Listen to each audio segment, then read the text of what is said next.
Let's return now to our top story this hour. Former Innisfail nurse Rajwinder Singh has been sentenced to life behind bars for the murder of 24-year-old Toyah Cordingley in 2018.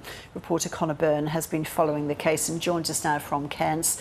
Hi there, Conor. So can you take us through the sentence and what's happened today?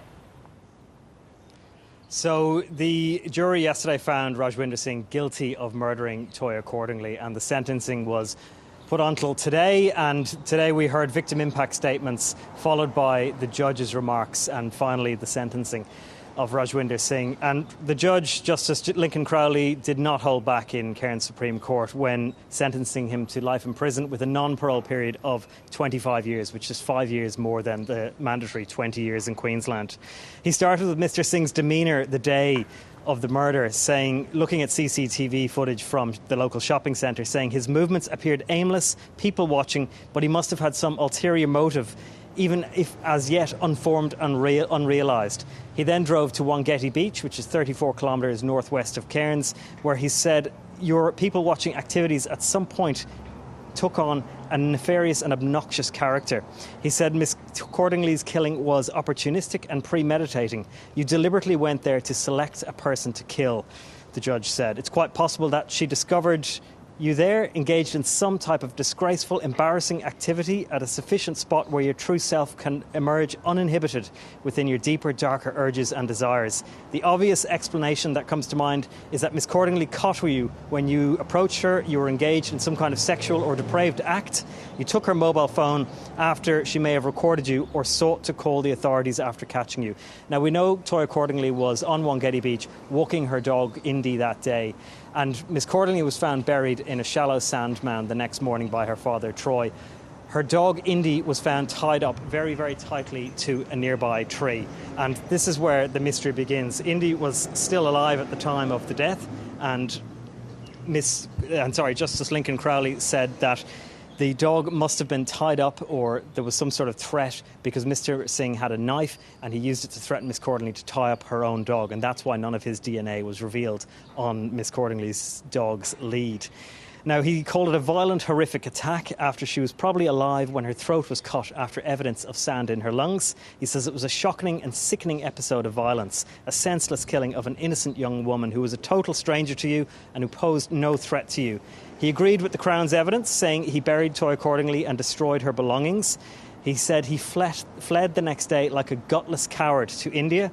He said he failed to farewell his family or friends, demonstrating that your only concern was to save your own skin, regardless of the consequences. Your conduct shows some insight into the selfish and heartless individual you truly are. He said his hiding in India for 4 years delayed and extended the anguish of Miss Cordingley's family.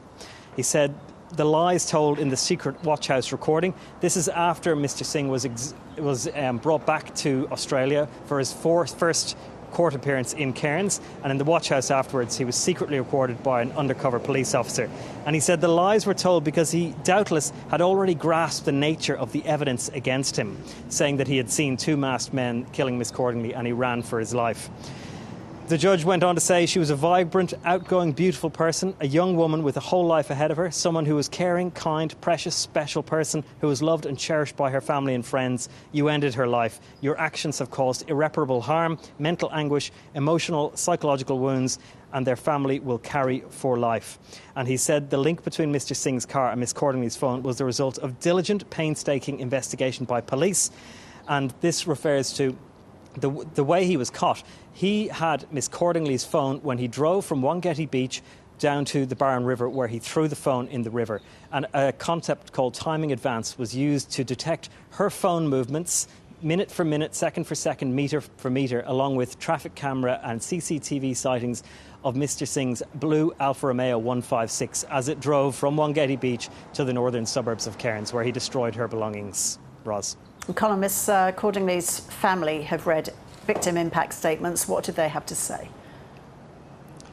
Yeah, starting with Vanessa Gardner, who's Miss Cordingley's mother, on behalf of her and her husband, Darren Snake Gardner. She said her daughter was stolen from their family, missing significant family occasions, including Miss Cordingley's sister Lena's graduation and her brother Jack's wedding. She said the shine had been removed from their life and Toyah's absence was an elephant in the room at family gatherings.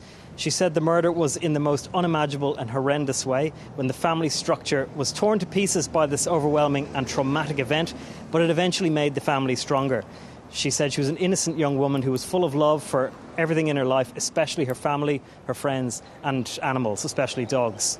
Miss Cordingley's father, Troy, listed to the court the various traumas, anxieties and depressions and mental anguishes that have haunted him since the day he found Miss Cordingley's body on the grave. And he told the court he struggles to maintain relationships and jobs, saying everything reminds me of her and the pain is unbearable.